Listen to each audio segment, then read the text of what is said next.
നിങ്ങളുടെ favourite shows ഇനി ഒരിക്കലും മിസ്സാവില്ല. ഇപ്പോൾ C5-ലൂടെ കാണും നിങ്ങളുടെ ഫേവറേറ്റ് ഷോസ് തികച്ചും സൗജന്യമായി. ഒരു കുടുംബം തകർത്തിട്ട് വന്നിരിക്കുക നാശിച്ചവള്.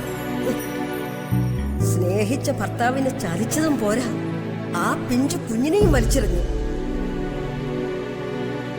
ഒന്നാന്തരം ഒരു കുടുംബത്തിലെ വലിയൊരു ഉദ്യോഗസ്ഥന്റെ ഭാര്യയായി രാജകുമാരിയെ പോലെ ജീവിച്ചവളാ.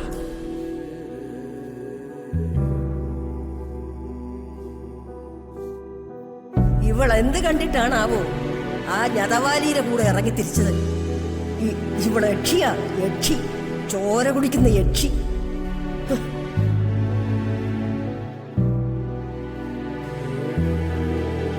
ഇതുപോലൊരുത്തിയ പാവം എന്റെ മോനെ കൊന്നത്.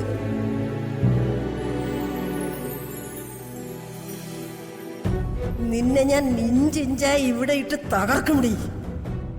നിന്നെപ്പോലൊരു ദുഷ്ടയ്ക്ക് ഈ നല്ല ഭൂമി ജീവിച്ചിരിക്കാൻ അർഹതയില്ലടി.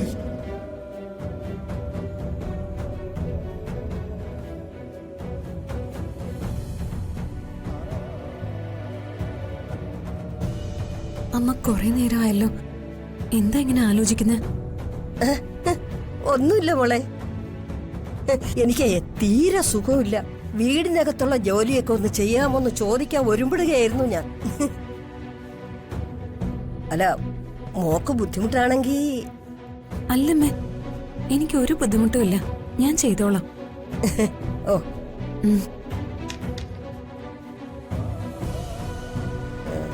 നിന്നെ ഞാൻ ശരിയാക്കി തരാവടി.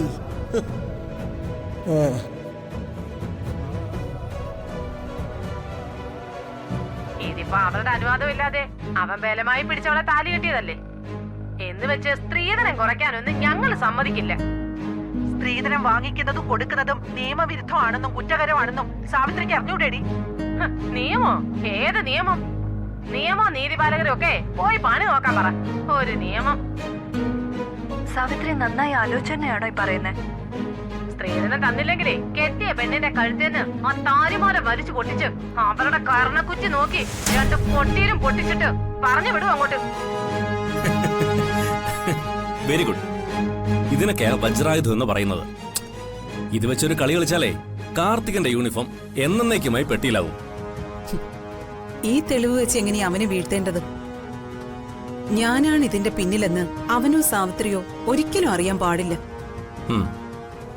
അറിഞ്ഞ സാവിത്രി എന്റെ ശത്രുവാവും.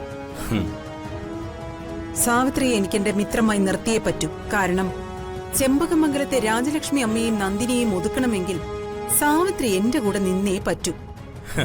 ഇതിന്റെ പിന്നിലെ ഇന്ദ്രജയാണെന്ന് അറിയാതിരുന്ന പോരെ? സോഷ്യൽ മീഡിയയിൽ ഈ വീഡിയോ പ്രചരിച്ചാലേ ഇതിന്റെ പിന്നിൽ ഇന്ദ്രജയാണെന്ന് ആർക്ക് കണ്ടെത്താനാവും? അക്കാര്യം സാറ് ഏറ്റവും. പിന്നല്ലാതെ ഇതിനൊക്കെയുള്ള ആളുകള് എന്റെ കൂടെ ഇല്ലേ ഇന്ദ്രജയെ? അത് മതി. എന്തായാലും ഈ വീഡിയോ തൽക്കാലം നമ്മുടെ കയ്യിലിരിക്കട്ടെ. ഇതെപ്പോ മീഡിയയിലൂടെ പ്രചരിക്കണമെന്നത് ഞാൻ സാറിനോട് പറയും. Okay okay. കാര്യം എന്റെ ആങ്ങളയുടെ മകനവൻ. പക്ഷെ ഒരു എല്ല് അവൻ ഇത്തിരി കൂടുതല. അതിന് ഒരു ശിക്ഷ കൊടുത്തേ പറ്റൂ.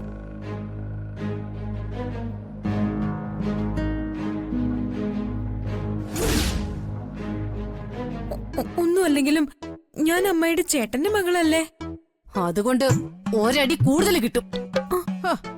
ഒരു ചേട്ടന്റെ മകള്, അയാളെ എനിക്ക് കണ്ണെടുത്താ കണ്ടൂടാ. പ്ലീസ് അമ്മായി, പ്ലീസ്. എന്തായാലും അമ്മായിയുടെ മകൻ ACP എന്റെ കഴുത്തിൽ താലി കിട്ടിയവനല്ലേ? ആണോ? എന്നിട്ടാ നീ അവനെ ജയിലിൽ അടയ്ക്കുമെന്ന് പറഞ്ഞത്? അയ്യോ, ACP ഞാനൊന്നും ചെയ്യുമെന്ന് പറഞ്ഞിട്ടില്ല. എന്നെ അകത്താക്കുമെന്ന് പറഞ്ഞില്ലേ? അത് അപ്പോഴത്തെ ദേഷ്യത്തില് പറഞ്ഞു പോയതാ അമ്മായി. എന്നാലേ ഇപ്പോഴത്തെ ദേഷ്യത്തിന് പലതും ഞാൻ നിന്നോട് ചെയ്യും. അല്ല, എന്തിനും ഏതിനും ഒരു സൊല്യൂഷൻ ഇല്ലേ അമ്മായി? ഉണ്ട്, സൊല്യൂഷൻ ഉണ്ട്. നിന്റെ ഈ കാര്യത്തിനും ഒരു സൊല്യൂഷൻ ഉണ്ട്. അതെന്താണെന്ന് ഞാൻ പറഞ്ഞു തരട്ടെ? ടെൽ മീ അമ്മായി. നീ ഇവിടുന്ന് പോണം.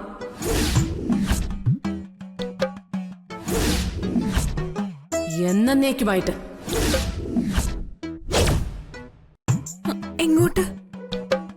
മാധവ മന്ദിരത്തിലേക്ക്, ഇന്ദ്രജയുടെ വീട്ടിലേക്ക്.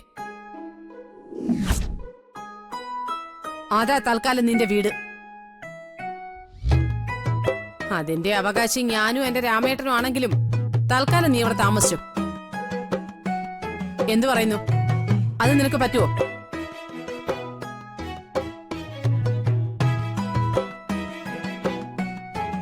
അതെ, വേഗം പറ. നീ പോവോ? ശരി, ഞാൻ പോവാം. Very good. അവനവന്റെ ആരോഗ്യത്തിന് ഹാനികരമായ തീരുമാനം എടുക്കാത്തതാ നിനക്ക് നല്ലത്. എങ്കിൽ നാളെ തന്നെ ഇവിടുത്തെ സ്ഥലം വിട്ടോണം. ഇതോട്രാ. അമ്മായി ഒന്ന് നിന്നേ.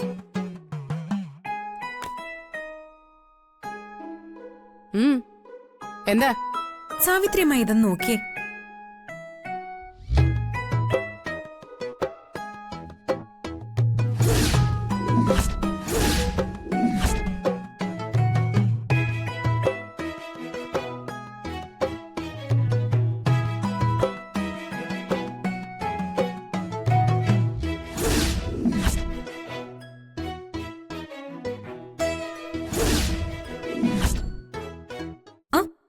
ഞെട്ടി ബോധം കെട്ട് വീഴണ്ട.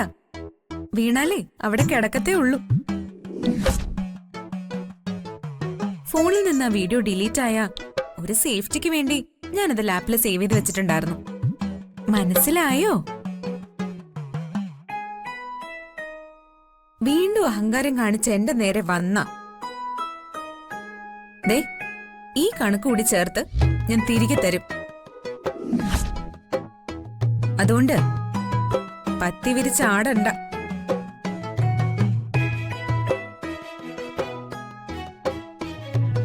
ആ, ഞാൻ കുറെ സ്നാക്സിനും ഫുഡ് ഐറ്റംസിനും ഒക്കെ ഓർഡർ കൊടുത്തിട്ടുണ്ട്. അതിപ്പോ വരും. ബില്ല് പേ ചെയ്തിട്ടില്ല. അതിന്റെ ബില്ല് കൊടുത്ത് ആ സാധനങ്ങളൊക്കെ ഇങ്ങ് വാങ്ങിക്കൊണ്ട് വാ.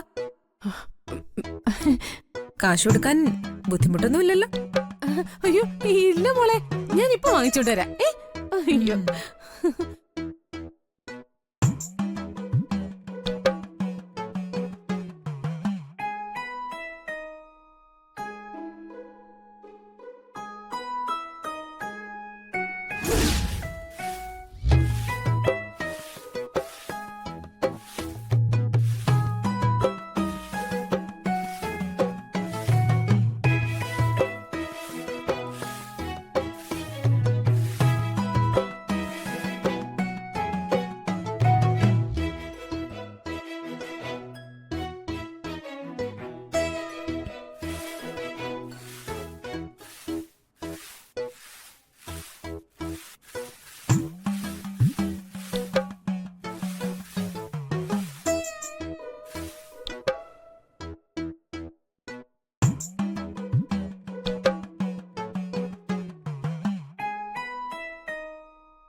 ഡൗൺലോഡ് ചെയ്യൂ C5 ആപ്പ്. കാണൂ എല്ലാ എപ്പിസോഡുകളും സൗജന്യമായി.